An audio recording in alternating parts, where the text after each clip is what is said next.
So, a 31 in 31. Let's talk about it.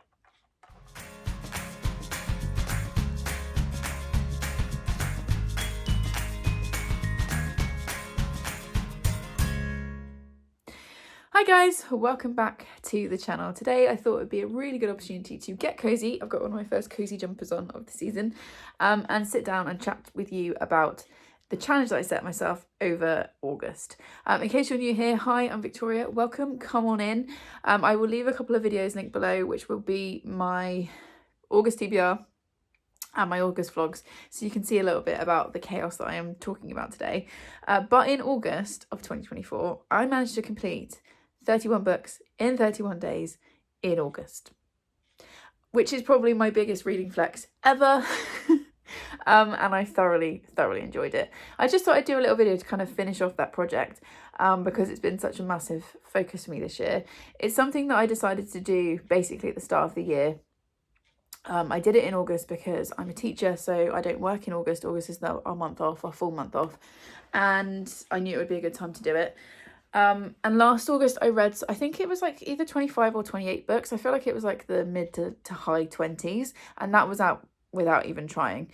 So I kind of felt like 31 with a bit of a push and a bit of a focus would be doable. So I decided to set myself the challenge. Like I said, I did a TBR video, which I'll link in the description. And then I vlogged it in August, which was so much fun. Little disclaimer, I have now got Savannah wandering around the room. If you saw my birthday book haul, which I'll also link, you'll see the chaos that she can occasionally wreck on my videos, so I apologise in advance. So yeah, I read 31 books in 31 days, and the biggest question that I got from people was, why? Why would you do that? That question was mostly from non-readers. So like friends and family and colleagues were a bit like, why would you do that? Because I enjoyed it is my first thing to say. And I kind of want to do this video to kind of just reflect a little bit on things that I've learned. And for me, the biggest thing I learned was that I have a really deep love of reading. And that sounds like a super obvious thing because I have a Booktube channel and an Instagram. I'm an English teacher. Like my whole life, a lot of my life revolves around books and reading. It is my only hobby. Like literally, I don't really watch TV. I don't really watch films. I barely listen to music because I'm usually reading audiobooks. Like books is the thing for me. But what was really nice was to be reminded of actually just how much I do love it and how important it is to me. For me, reading is very kind of meditative. You know how like some people do yoga or go to the gym or go for a run? For me, it's reading. That's the thing that like stops my brain, calms me down. All of that kind of stuff is reading for me. So yeah, the first thing when people say, why did you do that? Why would you want to do that? It's because I enjoy it. I love to read. And it was really nice kind of having the excuse all the way through August of like, I need to focus and read this book because I need to get 350 pages read today in order to complete my challenge. Obviously the only month of the year it can happen for me is August because I'm not at work.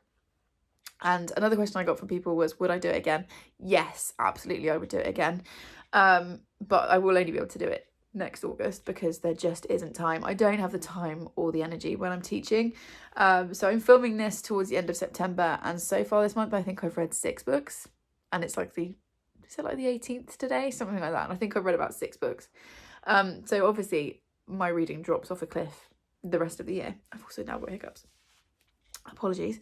So I did it for fun. I enjoyed it. Also, somebody asked me, was it hard?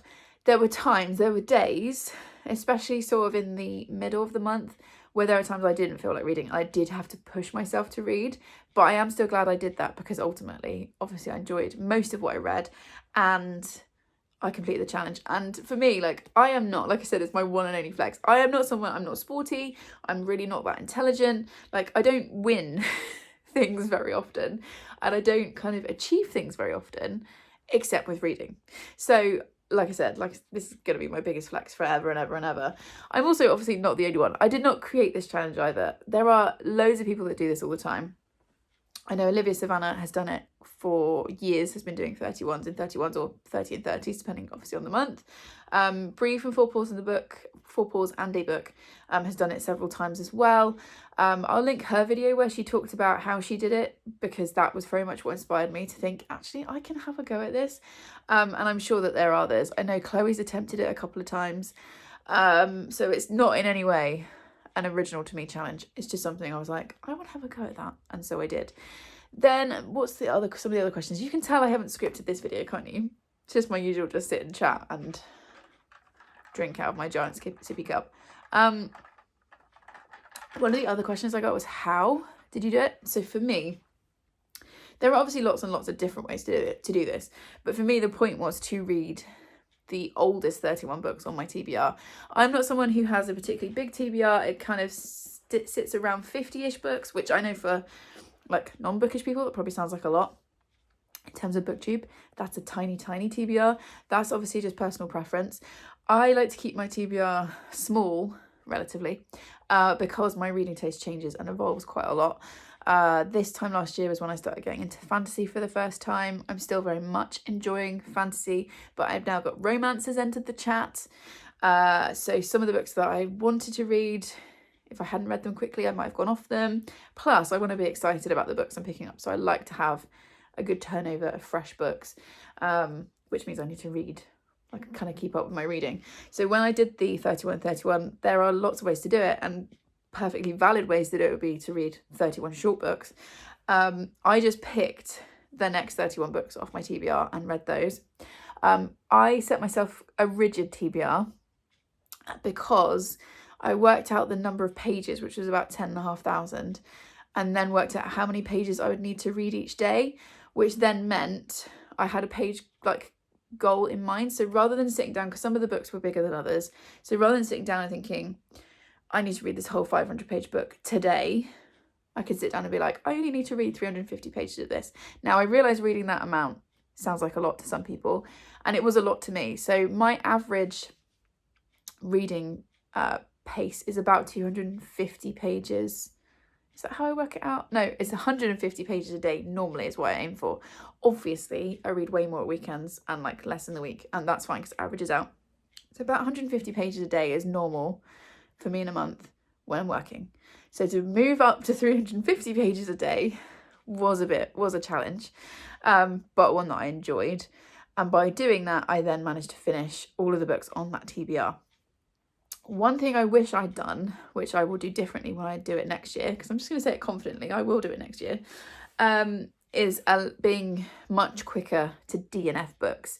I only DNF'd one book, which was right at the end of the month. And like I said, I'll leave August vlog so you can see my thoughts on that. Because going into the challenge, what I'd said was, if I DNF a book, those pages don't count for the day because I have to start a new book. So I kind of restart.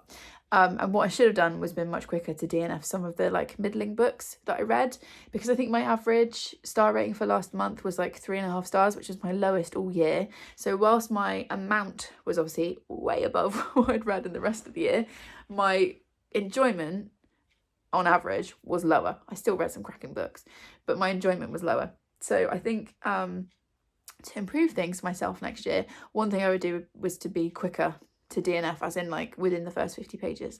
So yeah, because there are definitely some books in there that I just did not need to have read because I didn't really enjoy them. So yeah, one thing I'd change for next year is being quicker at DNFing, but having a page goal every day was really helpful. I also tracked it in my journal. I made myself a little grid and I color coded the squares for how many pages I'd read that day. That was really satisfying to watch as the month went on, and I do show you that at the end of my August vlog, so again, go and see that if you want to see that. So that was really helpful for me. I think that's really it in terms of how I did it, and then I just sat and read.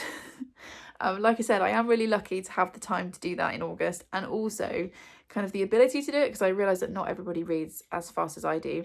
One other question I got was, can you still remember all the books you read? Yeah. Well, I remember the good ones, the ones I enjoyed, and the ones I didn't like. They've stuck in my brain as normal. The middling ones, probably not, but that's the same for any month where I read books. I don't remember every single detail of every single book. But for me, that's not really the point of reading. The point is to enjoy the experience that you're reading, hopefully. So yeah, that was kind of the month. I think that was mostly the questions like how I did it, why I did it. I have another sip now.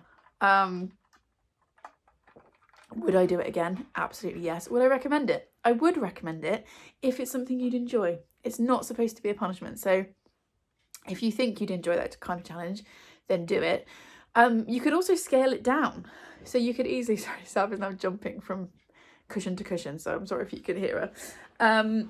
It's morning Zoomy time as I'm filming. You could scale it down. If you normally read 5 books in a month, you could do 10, like 10 in 20 or something, or 10 in 30. It should be enjoyable, personally, is what I think with reading. So yeah, for me, I set a rigid TBR, had a page count goal for each day, tracked it visually in my journal. I kept my StoryGraph and GoodReads up to date as well, because that was really satisfying to do. And I picked books from my TBR. So they were books I was excited about and wanted to read. Some were bigger than others. And I just had fun with it. I think those are all the questions. If there's anything else that you want to know about 31 and 31, give me a shout. Let me know, put a comment. If you joined in as well, because I did create a StoryGraph challenge, which was really fun to watch people adding books. So if you joined me for that, thank you very much. If you succeeded, congratulations. If you didn't, I hope you still had a really good reading month. And yeah, maybe I'll make it more of a, maybe we could do it as a readathon next year. Maybe, I don't know, August is always super busy for readathons. But I did really enjoy it. I would definitely do it again, and I'm now officially waffling. So if you made it to this point in the video, leave me the book stack emoji. Just let me know you got to the end. Please subscribe if you would like more of this chaos, and I will see you in the next one. Thanks everyone. Bye.